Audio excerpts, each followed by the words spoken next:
الحمد لله والصلاة والسلام على سيدنا محمد وعلى آله وأصحابه أجمعين. الحمد لله والصلاة والسلام على سيدنا محمد وعلى آله وأصحابه أجمعين.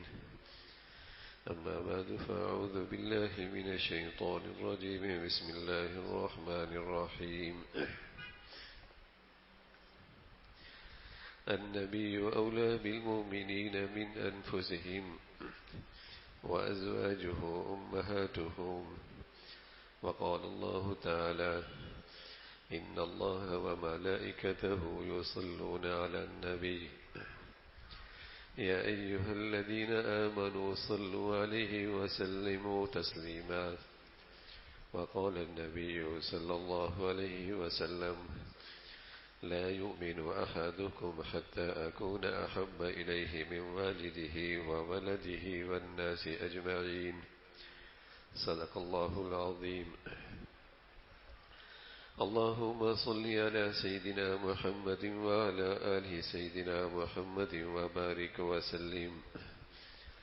اللهم صل على سيدنا محمد وعلى آل سيدنا محمد وبارك وسلم. میرے معزز مسلمان بزرگوں، عزیز بھائیوں،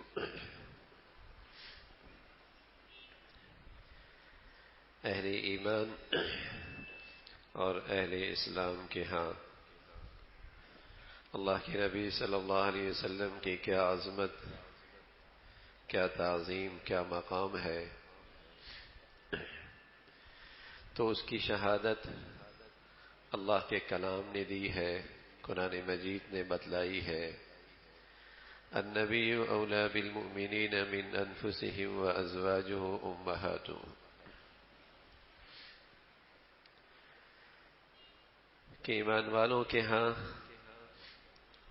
ان کی جان سے بھی اور ان کی ذات سے بھی زیادہ جس ذات کا مقام اور مرتبہ ہے وہ محمد الرسول اللہ کا، اور ان کی ازواج اہل ایمان کی روحانی مائیں ہیں. گویا کہ آپ علیہ الصلوۃ والسلام اہل ایمان کا روحانی والد بھی ہیں. خود رسول اللہ صلی اللہ علیہ وسلم نے بتلایا کہ لا یؤمن احدکم حتی اکون احب الیہ من والدہ وولدہ والناس اجمعین، کہ کسی ایمان والی کی ایمان کی سچائی یہی ہے اور اس کے ایمان کے ہونے کی علامت اور گواہی یہی ہے کہ اسے اللہ کے نبی سے جو محبت ہو، اپنے والد سے بھی اور اپنی اولاد سے بھی اور دنیا کے تمام انسانوں سے زیادہ ہو. یہی ایمان کی علامت ہے. یہ مسلمانوں کے ہاں اللہ کے نبی صلی اللہ علیہ وسلم کا ایک مقام ہے، ایک مرتبہ ہے، اور سبحان اللہ آپ کی شان ہے اور آپ کی عظمت ہے کہ جب اللہ رب العزت اہل ایمان سے کہتے ہیں کہ تم میرے نبی پہ درود و سلام پڑھو، تو ساتھ یہ بھی کہتے ہیں کہ یہ عمل میں بھی کرتا ہوں اور یہ عمل میرے فرشتے بھی کرتے ہیں. آپ کی عظمت، آپ کی شان کہ جس عمل کی ہم تمہیں تلقین کر رہے وہ عمل خود باری تعالیٰ بھی کر رہے ہیں. بلکہ یہ ایمان والوں کے لیے بھی بڑے اعزاز کی بات ہے کہ اللہ رب العزت اپنے عمل میں اہل ایمان کو بھی شریک کر رہے ہیں.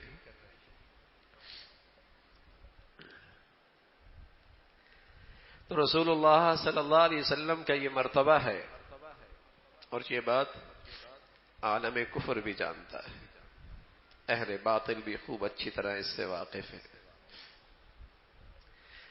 اسی ایمانی حرارت کو مختلف مواقع پہ اپنے ملکوں میں اور عالمی سطح پر اس درجہ حرارت کا وہ جائزہ لیتے رہتے ہیں. اور جائزہ لینے کا انداز یہی گھٹیا حرکتیں، یہی ان کی شیطانیت. وہ اپنے ملکوں میں اس کا جائزہ لیتے ہیں اور عالمی سطح پہ مسلمانوں کی حرارت محسوس کرتے ہیں کہ آیا اب تک ان کے اندر ایمان کی روح ہے یا نہیں.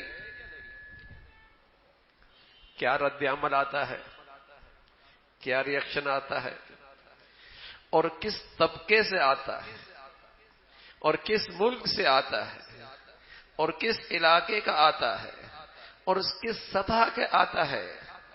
دیہاتیوں کا آتا ہے، شہریوں کا آتا ہے، جو ہمارے یونیورسٹیوں سے پڑھ کر گئے ہیں ان کے اندر سے آتا ہے، یا وہ جو اب تک ہمارے ان اداروں سے دور ہیں وہاں سے ری ایکشن آتا ہے، حکمرانوں سے آتا ہے یا عوام کی سطح پہ آتا ہے، صنعت کاروں کے آتا ہے یا پسماندہ دنیا سے آتا ہے.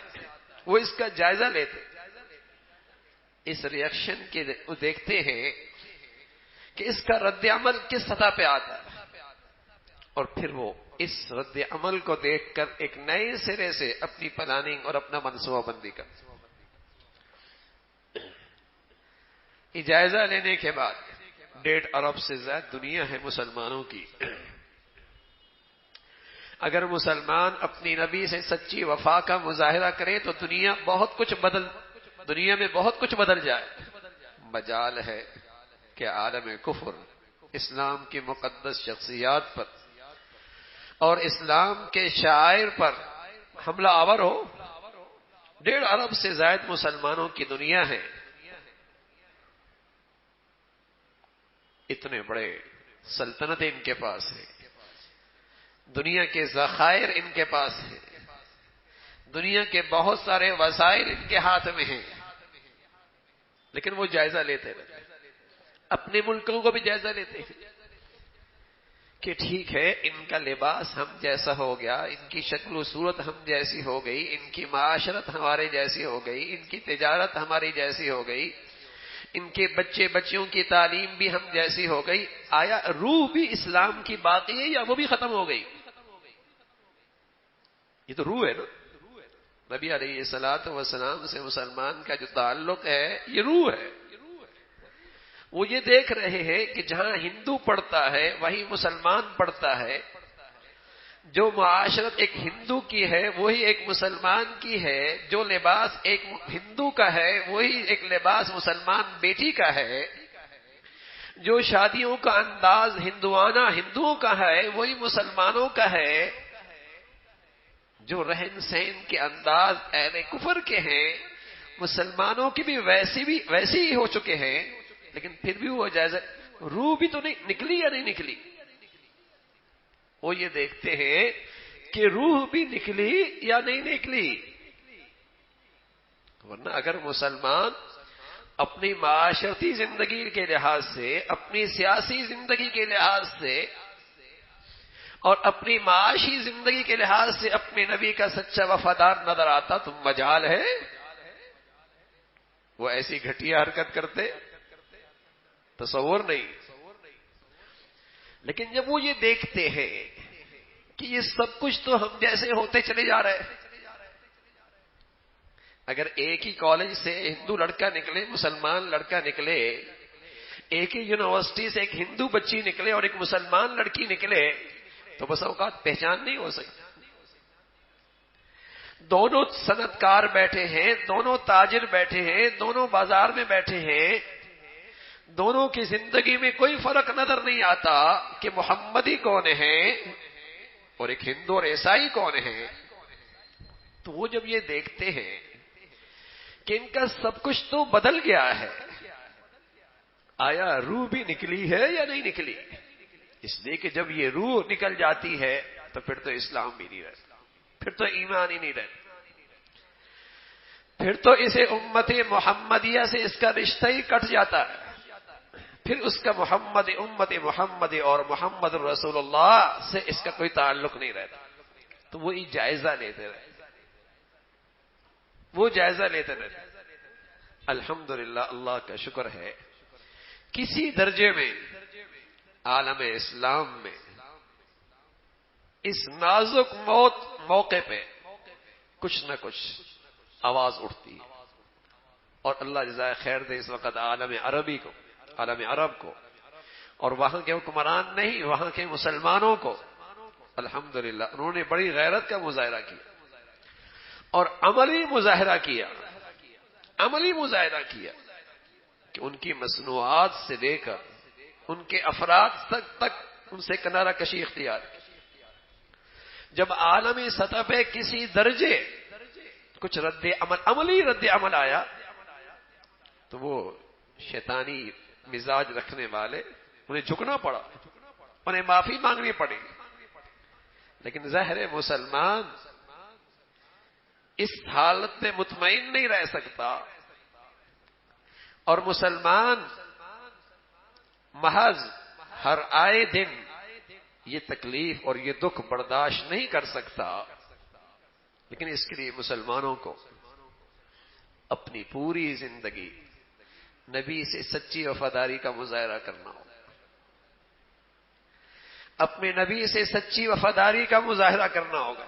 ہونا تو یہی چاہیے تھا کہ جب کفر یہ سب کچھ گندگیاں کر رہا ہے تو اس کی غیرت کا تقاضا یہ ہے اس کی معاشرت بھی چھوڑ دے، اس کی معاشرت بھی چھوڑ دے، اس کی طرز زندگی بھی چھوڑ دے، اس کی ثقافت بھی چھوڑ دے، اس طرز کے ہر وہ گندگی جو اسے اپنے نبی سے دور کرتی ہے اور کفر کے قریب کرتی ہے اس سے دستبردار ہو جائے.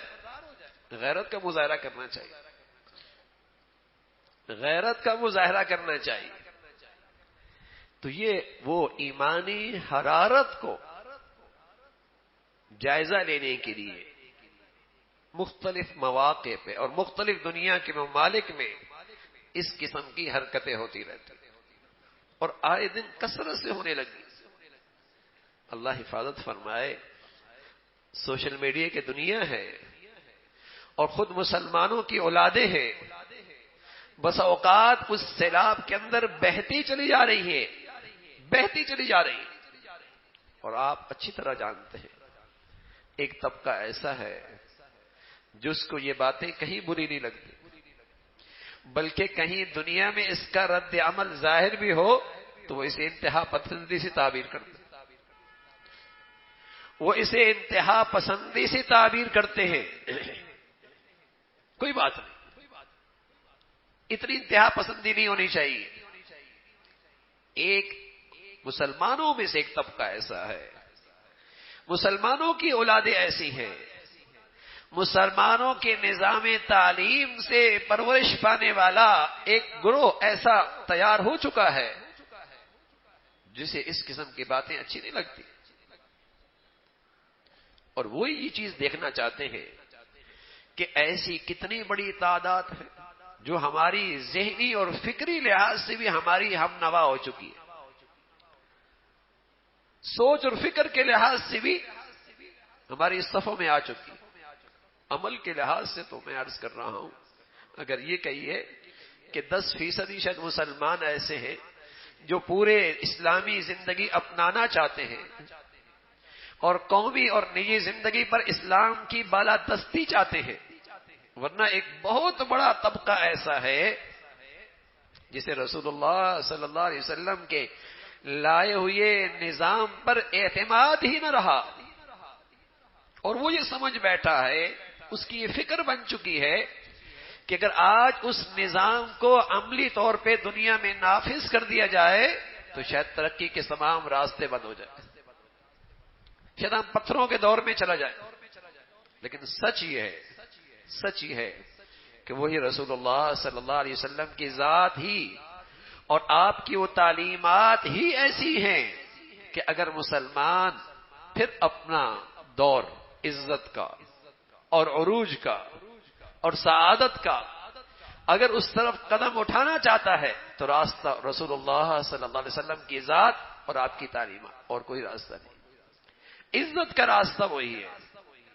حضرت عمر رضی اللہ تعالیٰ عنہ فرمایا کرتے تھے، میں ایک دن کھڑے ہوئے بیت مکہ کے پہاڑوں میں، دوست احباب بھی ساتھ تھے، کچھ سوچ رہے ہیں. ساتھیوں نے کہا عمر رضی اللہ تعالیٰ عنہ گرمی ہے اور گرمی کی شدت ہے، کیوں کھڑے ہو اور کیا سوچ رہے ہو؟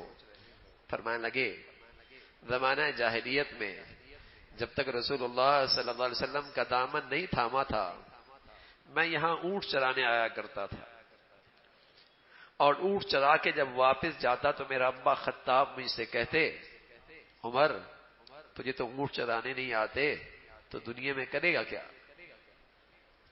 تجھے تو اونٹ چرانے ہی نہیں آتے دنیا میں تو کرے گا کیا؟ آج اپنی قسمت پہ نازا ہوں اور اللہ کا شکر گزار ہوں کہ رسول کریم صلی اللہ علیہ وسلم کا دامن کیا تھاما ہے، آج اللہ نے امیر المومنین بنا دیا، خلیفۃ المسلمین بنا دیا، عزت ملی ہے، سعادت ملی ہے، عروج ملا ہے۔ تو میرے عزیزو، ایک تو نسل مسلمانوں میں ایسی تیار ہو چکی ہے جسے محمد رسول اللہ کے لائے ہوئے نظام پر اعتماد ہی نہ رہا، ورنہ سچ ہی ہے آج ہم انفرادی لحاظ سے لے کر قومی سطح پہ اور معاشرتی بگاڑ سے لے کر معاشی بربادی تک جن مسائل کا شکار ہے اس کا حل ایک ہے، وہ محمد رسول اللہ کا لائے ہوا نظام ہے، وہ آپ کی مبارک تعلیمات ہیں، وہ نور ہے جس سے یہ دنیا کی ظلمت ختم ہو سکتی ہے، جس سے یہ دنیا کا اندھیرا چھٹ سکتا ہے، اسی سے ہمارے مسائل کا حل ہے۔ لیکن ایک نسل ایسی تیار ہو چکی بدقسمتی سے جسے اللہ کے نبی صلی اللہ علیہ وسلم کے اس نظام پر اعتماد نہ رہا، وہ کہتے ہیں ٹھیک ہے نماز کے حد تک ٹھیک ہے، عید کی نماز ٹھیک ہے، قربانی ٹھیک ہے، کچھ روزے ٹھیک ہیں، لیکن اس نظام کے مطابق عدالت، اس کے نظام کے مطابق معیشت، اس نظام کے مطابق ملکی نظام اور قوانین، یہ انہیں سمجھ میں نہیں آتے، یہ انہیں سمجھ میں نہیں آتے، اس پر انہیں اعتماد نہیں، یہ المیہ ہے، یہ بدنصیبی ہے، یہ تو آخری درجہ ہے، یہ تو آخری درجہ ہے کہ رسول اللہ صلی اللہ علیہ وسلم کی عظمت پر، عزت پر آنچ آئے اور مسلمانوں کے ہاں اس کا کوئی رد عمل نہ ہو، یہ تو آخری درجہ ہے کہ روح نکل گئی۔ ورنہ میرے عزیزوں میں عرض کر رہا ہوں کہ وہ ہر لحاظ سے اپنی معاشرت اور اپنی معاشی نظام اور اپنا سیاسی نظام اسلامی دنیا پر مسلط کر چکے، اپنا نظام تعلیم، اپنا اقتصادی نظام اسلام مسلمان دنیا میں مسلط کر چکے ہیں، اور مسلمان خواب غفلت میں ہیں۔ جب وہ ان سب چیزوں کو مسلط کر چکے ہیں تو پھر وہ جائزہ لیتے ہیں اب مسلمان قوم کا کیا حال ہے، اور کون سا طبقہ ایسا ہے حکمرانوں کا، عوام کا، جو ہمارے اداروں سے پڑھ کے گیا ہے یا جو ہمارے اداروں سے دور ہے، پسماندہ دنیا یا ترقی یافتہ دنیا، ہمارے ملکوں میں رہنے والے یا اسلامی دنیا کے اندر رہنے والے، کون سا طبقہ ایسا ہے کہ وہاں سے کیا رد عمل آتا ہے، یہ وہ حرارت معلوم کرنے کے لیے مختلف موقعوں پہ یہ گھٹیا حرکت کر رہے ہوتے ہیں۔ لیکن اگر مسلمان اپنے نبی سے سچی وفاداری کا مظاہرہ کرے اور غیرت کا مظاہرہ کرے، جو اللہ کا نہیں وہ ہمارا بھی نہیں، جو رسول اللہ صلی اللہ علیہ وسلم کا نہیں وہ ہمارا بھی نہیں، محمد الرسول اللہ، محمد صلی اللہ علیہ وسلم اللہ کے رسول ہیں، اور اس رسول کے سچے پیروکاروں کی شان کیا ہے؟ اشداء علی الکفار رحماء بینہم، اشداء علی الکفار رحماء بینہم، جو اس رسول کے سچے پیروکار ہیں ان کی نشانی کیا ہے؟ اشداء علی الکفار، کفر کے مقابلے میں تو بڑے سخت ہیں، غیرت کا مظاہرہ کرتے ہیں، اور آپس میں بڑے ملائم ہیں، ایک دوسرے پہ بڑے مہربان ہیں، ایک دوسرے کے لیے بڑا ایثار کرنے والے ہیں، رحماء بینہم، یہ ایمان والوں کی شان تھی۔ تو میرے عزیزو، ان حالات میں جہاں ہم غیرت کا مظاہرہ کریں، غیرت کا مظاہرہ کریں، وہاں ہم اس کوشش میں لگے رہیں کہ وہ کون سا طریقہ اور وہ کیسا انداز اختیار کیے جائے کہ مسلمان عملی طور پر بھی اپنے نبی کا سچا وفادار بنے، عملی طور پر۔ اور جس دن مسلمان اس رخ پہ چل پڑا تو اللہ رب العزت کا اعلان ہے وَأَنْتُمُ الْأَعْلَوْنَ إِن كُنتُم مُؤْمِنِينَ، سر بلند تم رہو گے، سر بلند تم رہو گے، عزت تمہاری لیے ہے، مدد اور نصرت اللہ کی تمہاری لیے ہے۔ اِنَّا لَنَنصُرُ رُسُلَنَا وَالَّذِينَ آمَنُوا فِي الْحَيَاةِ الدُّنْيَا، سر بلند تم رہو گے، اللہ کی مدد اور نصرت تمہارے لیے ہے، دنیا میں غلبہ تمہارے لیے مقدر ہے۔ کب؟ جب تم سچے مسلمان بن جاؤ، جب تم سچے اللہ اور اللہ کے رسول کے وفادار بن جاؤ، تو سوچ اور فکر کے لحاظ سے بھی، محبت اور عظمت کے لحاظ سے بھی اپنی نبی کا سے مسلمان کا تعلق سب سے آگے ہو، اور عمل کے لحاظ سے بھی یہ سچا عاشق رسول لگے اور سچا محمدی لگے اور اللہ رسول اللہ صلی اللہ علیہ وسلم کا سچا وفادار نظر آئے۔ یہ دونوں نبی کے حق ہیں، نبی کے یہ دونوں حق ہیں کہ آپ کی عظمت اور محبت بھی سب سے زیادہ ہو، اور یہ اس کا سچا پیروکار اور سچا عمل کرنے والا، نبی کے سنتوں کا عامل یہ بھی نظر آئے۔ یہ دونوں نبی کے حق ہیں۔ اللہ رب العزت ہمیں عمل کی بھی توفیق نصیب فرمائے اور اپنے نبی سے سچی محبت اور عظمت بھی، یہ رشتہ بھی نصیب فرمائے، اسی پہ خاتمہ اور زندگی عطا فرمائے۔ وآخر دعوانا الحمدللہ رب العالمین۔